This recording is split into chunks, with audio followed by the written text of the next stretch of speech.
parce qu'il y a un complexe énorme qui existe au Congo de quand tu viens de France, tu es quelqu'un de t'étais au ciel avec Dieu et t'es revenu quoi.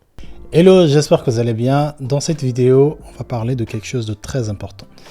Alors, je ne sais pas si vous avez vu, mais sur Facebook, j'ai fait une série de vidéos. Je continue toujours à faire d'ailleurs. J'ai lancé une série de vidéos en Kituba.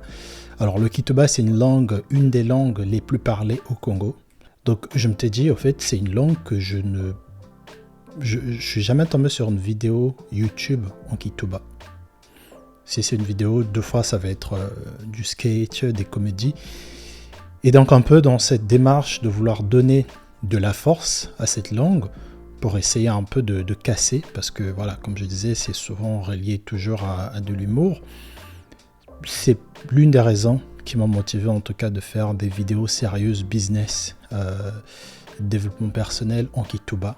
Et j'ai vu les réactions, franchement les gens ils étaient vraiment surpris, agréablement surpris. Et donc la vidéo d'aujourd'hui on va parler de... C'est une problématique qui concerne, je dirais, toute l'Afrique. Alors, il y a certains pays quand même qui ne sont pas trop concernés, notamment les pays du Sud, un peu Botswana, Mozambique et tout, mais bon, c'est pas le cas parce que là-bas, ils parlent anglais. Mais dans les pays francophones, c'est un sujet qui concerne plusieurs pays. Le Congo, Cameroun, Côte d'Ivoire, tous ces pays-là où l'ambassade de France, comme par hasard, pour moi, c'est un gros trafic, les trucs des visas, parce que généralement, déjà avant de commencer, quand tu demandes quelque chose, que ce soit un visa ou même peu importe ce que tu demandes, normalement dans les règles, quand tu fais une demande de visa et qu'on ne te donne pas le visa, normalement, on devrait te rembourser. Parce qu'un visa, en fait, c'est comme une autorisation de visiter un pays. Tu payes pour visiter le pays. Et donc du coup, en tout cas moi à l'époque c'était comme ça. Il y avait plusieurs pays où on était parti. Quand on ne te donnait pas le visa, tu venais, on te disait que on ne voulait pas te donner pour diverses raisons et on te remboursait tous tes frais. Il y avait peut-être des frais en ligne que tu payais pour avoir un rendez-vous, mais généralement les frais de visa étaient remboursés. Aujourd'hui chez nous le Congo, c'est pas le cas. Et même il y a des organisations qui s'occupent des visas. Ces organisations-là, tu dois payer. Donc à part le côté légal, parce que là je parle vraiment du côté légal, quand on te refuse un visa, on ne te rembourse pas des sous, mais ça c'est le côté légal qui n'est pas aussi cher que ça. Mais il y a le côté illégal un peu. Et c'est de ça qu'on va parler dans cette vidéo. Alors moi je suis né et grandi au Congo, à Brazzaville. J'ai grandi entre les deux, Pointe-Noire et Brazza. Cette histoire de venir en France, ça a toujours été quelque chose de très mystérieux. À un point où ceux qui venaient en France, c'était un peu comme tu avais reçu un pass pour aller au paradis. Donc il y avait des célébrations, il y avait même des gens qui partaient. Moi je me rappelle, nous on nous ramenait dans des églises et tout pour prier parce que il faut que l'enfant parte en France. Donc c'est pas quelque chose d'anodin, d'accord? Parce que je vois beaucoup de personnes, souvent d'Antilles ou même en tout cas des pays qui sont nés, des pays départements français qui aussi vivent dans la misère, qui est très similaire à ce qui se passe en Afrique centrale ou même en Afrique tout court. Il y a des gens qui disent ouais mais pourquoi tu peux pas juste venir machin. Il y a des gens qui ne peuvent vraiment pas.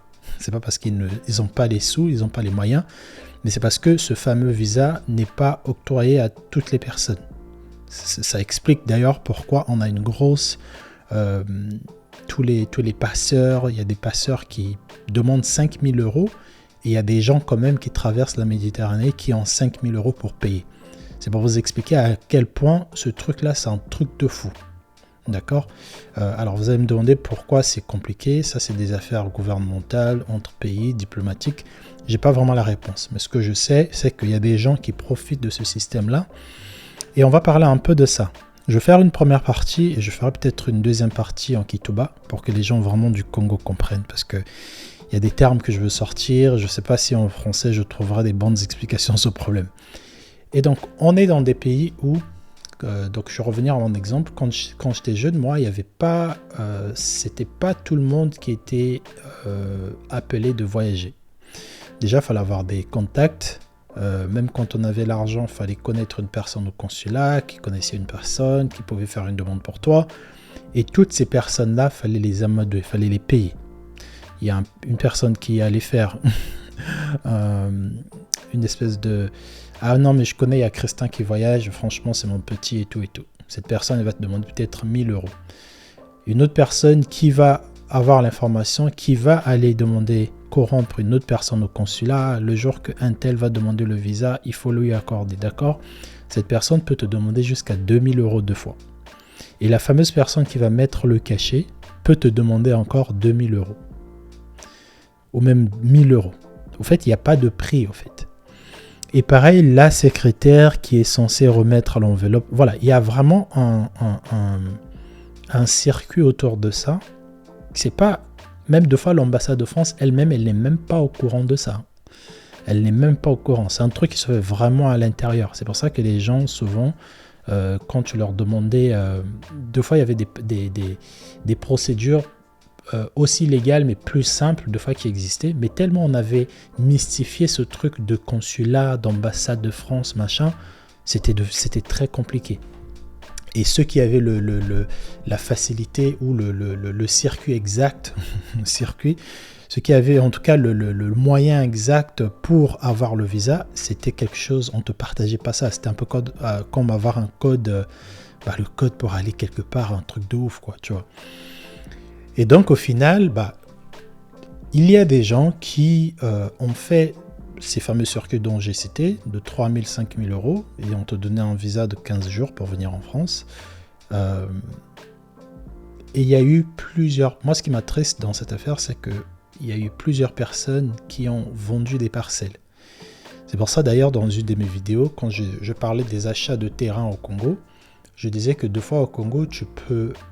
en fait, tu es là, dans le quartier, et tu entends une rumeur qui circule. Ah, il y a un papa qui est en train de... chez nous, on dit de bazarder, qui est en train de vendre son terrain avec une petite maison à 5 millions. Et donc, le terrain, ça va être deux fois un terrain de 20 mètres carrés ou deux fois 40 mètres carrés, c'est-à-dire que deux parcelles. Et on va te dire que cette parcelle est vendue à 8 millions. 8 millions de francs CFA, ça représente environ 15 000 euros, 15 500 euros. Et donc, alors, la personne qui fait l'affaire, c'est une bonne affaire. Tu arrives devant une parcelle 40 mètres carrés en pleine ville, d'accord? C'est pas un truc excentré. Donc là, on a face de nous une famille qui va offrir ce privilège-là à un enfant ou à une fille pour qu'elle aille en France.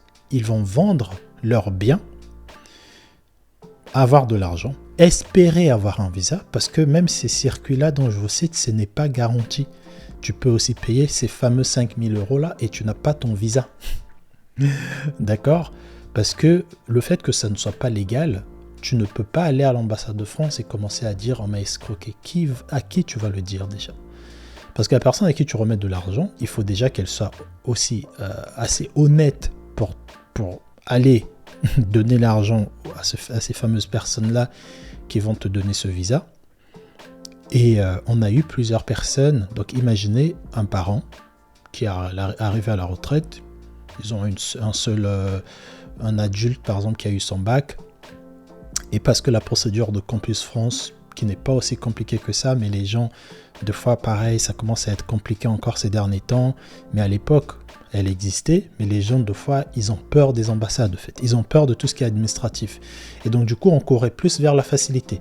Et donc, tu imagines un père qui a une femme qui habite dans cette maison depuis 30-40 ans, qui vend la parcelle juste pour faire voyager leur enfant en Europe. Donc, cet enfant-là, on ignore, est-ce qu'il est vraiment... Déjà, il ignore qu'est-ce qui va l'attendre en France, parce qu'il arrive avec un visa de 15 jours ou de 30 jours, visa touristique. On va miser tout sur lui. On va miser 15 000 euros. On va vendre sa parcelle à 15 000 euros urgent, parce que la personne qui te vend ce visa va te dire, si tu ne le fais pas dans une semaine, il faut attendre encore l'année prochaine pour que l'enfant voyage. Et toi, l'enfant, tu entends ça, tu stresses tes parents. Donc tes parents revendent la parcelle où tu as grandi, une parcelle qui a une valeur peut-être de de 25 millions, ils vont la vendre à 10 millions ou à 5 millions. Mais vraiment, il y a des histoires au Congo, des parcelles qui sont vendues.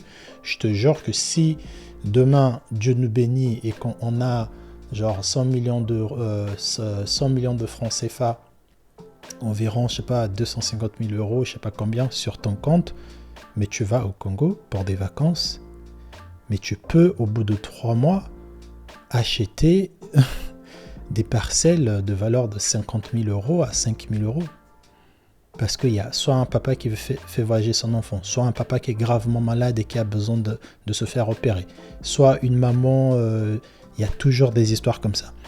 Et moi, ce que je trouve dommage, c'est que quand cet enfant-là va se rendre en France, cette obsession-là de venir en France, quand elle arrive ici, elle se rend compte qu'elle a 30 jours de visa. Comment tu fais pour vivre? Tu vis où? Chez qui? Qui t'accueille? La France actuellement. Il y a des gens français, comme on dit français de souche, qui n'arrivent pas à travailler, qui n'ont pas de visa, qui ont des diplômes, mais qui n'arrivent pas à travailler. Ça existe. Et ça, je trouve qu'on ne le dit pas assez. On ne le dit pas assez ici sur YouTube qu'il y a des Français blancs qui sont diplômés Master 5 et qui n'ont pas de travail.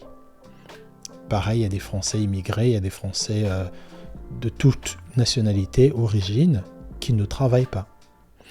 Donc toi, un petit Congolais, ou un petit Ivoirien, ou un petit Malien, ou je sais pas qui, tes parents misent tout ce qu'ils ont. Deux fois, c'est pas que des parcelles, deux fois, ça peut être un commerce, ou même, peu importe, tes parents misent tout ce qu'ils ont de valeur pour toi. Tu arrives ici, tu te rends compte que, en fait, deux fois, tu as un petit 500 euros dans la poche parce que ils ont vraiment tout mis. Ils ont gardé peut-être, sur les 5000 euros, ils ont gardé peut-être 500 euros, ils t'ont tout donné.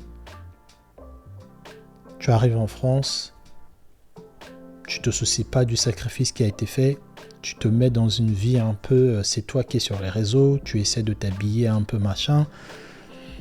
Et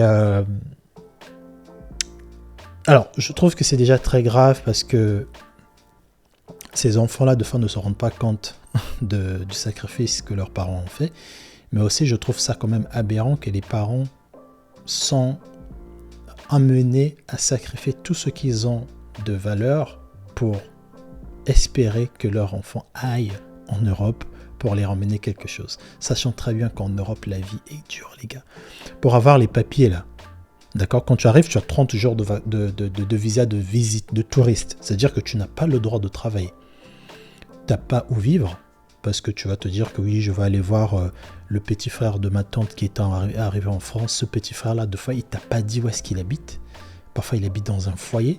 Un foyer, c'est un centre d'accueil pour des personnes qui ont des incapacités de se payer un loyer, soit par leur âge, soit par leur maladie, ou soit par des situations bizarres.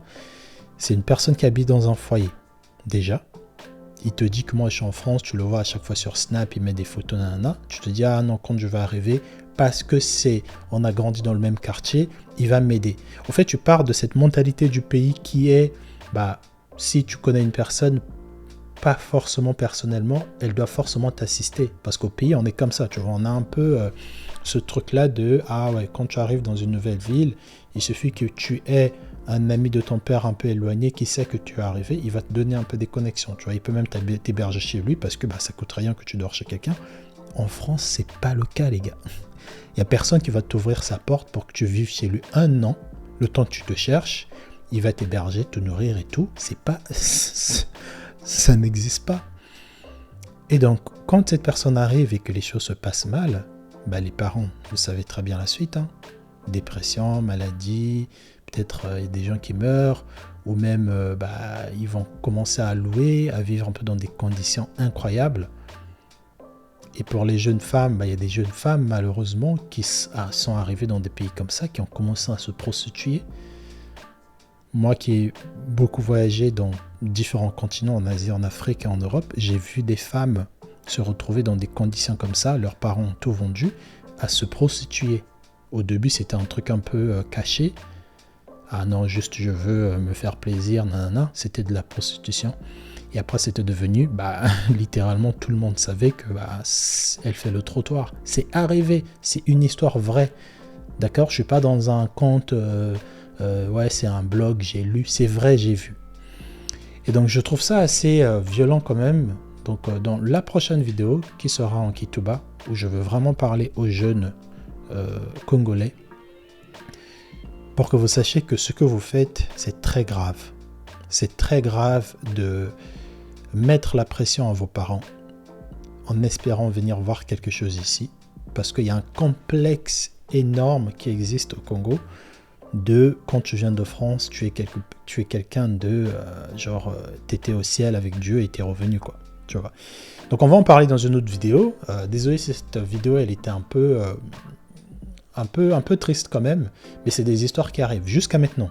Même quand j'étais au pays dernièrement, pendant les fêtes, j'ai vu des parcelles vendues en urgence. On m'a parlé des parcelles, soit des parcelles, des terrains vides ou des maisons habitées, des valeurs de 30 millions, mais on les vendait deux fois à 9-10 millions. Voilà. Soit c'est des cas de voyage, soit c'est une famille qui leur père est mort et que les enfants ont vraiment besoin d'argent parce qu'ils savent que des problèmes vont arriver et ils vont vendre en urgence une parcelle. C'est un truc de fou. Donc on en parle dans une prochaine vidéo, on va parler de est-ce que ça en vaut la peine de venir en France, de dépenser tout ça d'argent ou de rester au pays, de réinvestir tout, ou peut-être d'aller aussi ailleurs, parce qu'il n'y a pas que la France, il y a aussi d'autres pays, ok? Donc abonnez-vous un maximum, moi c'est Christian Zbadilabella, et ça... Yes, on se retrouve dans une autre vidéo. Allez, ciao les gars.